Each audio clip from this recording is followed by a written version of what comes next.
An effort to reconstruct a battered Ukraine after months of war. That's the focus of a meeting of leaders from more than 60 countries that is underway right now in London. The Ukraine Reconstruction Conference will be about securing funding for massive repair and revival of the country. It's the second such meeting after Russia invaded Ukraine in February last year. Well, the World Bank claims an estimated $14 million is needed for Ukraine's immediate needs.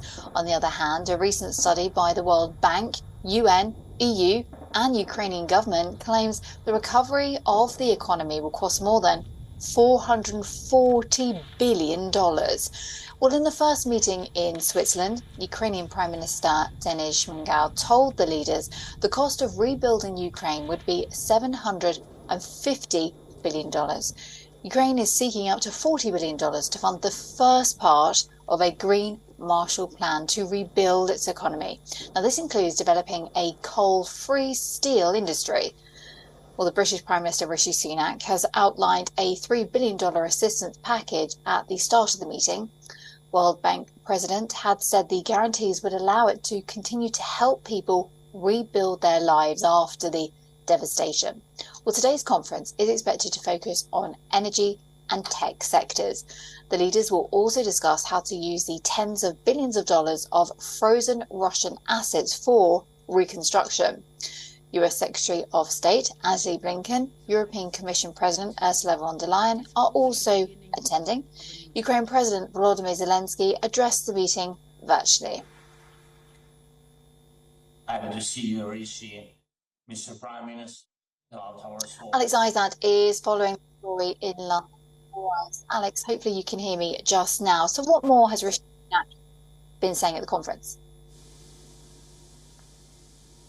Well, Rishi Sunak has been promising that he would be helping move the economy forward, not just in a monetary fund, that it will be helping those people within the country rebuild and reposition themselves as a forward-thinking leader of the market. Now, it's very interesting that Prime Minister Rishi Sunak is leading this conference, as you rightly say, the second of its type. He has been pushing that one of his legacies before, if he does leave Parliament next year, is to try and be this peacemaker, and he does really try and amp up the fact that he is bringing everyone together to try and have these discussions about how they can help Ukraine. But of course, we're still seeing at the moment there is still an assault on the ground in Ukraine. So talking about this green power, talking about this move to help with efficiency and going forward to make sure that the people are looked after, well, that is going to be an after effect of what is still continuing to go on. And we do understand also that there has been some information with regards to how much money that America has put in. There was a small conference this morning ahead of the official start, and Antony Blinken had said that they had overestimated how much money that they had given, so that they aren't likely to be putting in huge swathes of funds for this particular time, because they'd have to go to Congress and ask for more money. So already there we're having a small stumbling block on how much money is going forward. There is a lot of people in the room. A lot of people wanted to be talking about how to move on, but we are still facing the crisis within the country itself.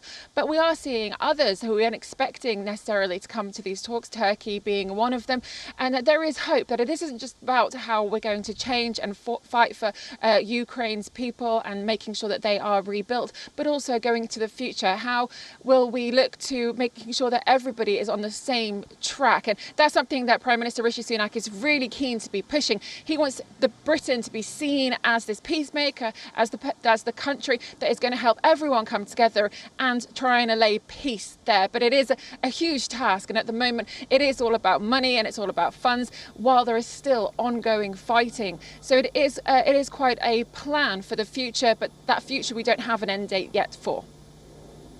No, you're quite right, we don't. And that's the problem, isn't it? It's absolutely devastating what's happening in Ukraine at the moment. But the cost of all of this, the billions, are quite astronomical. They're quite mind-blowing, a lot of them.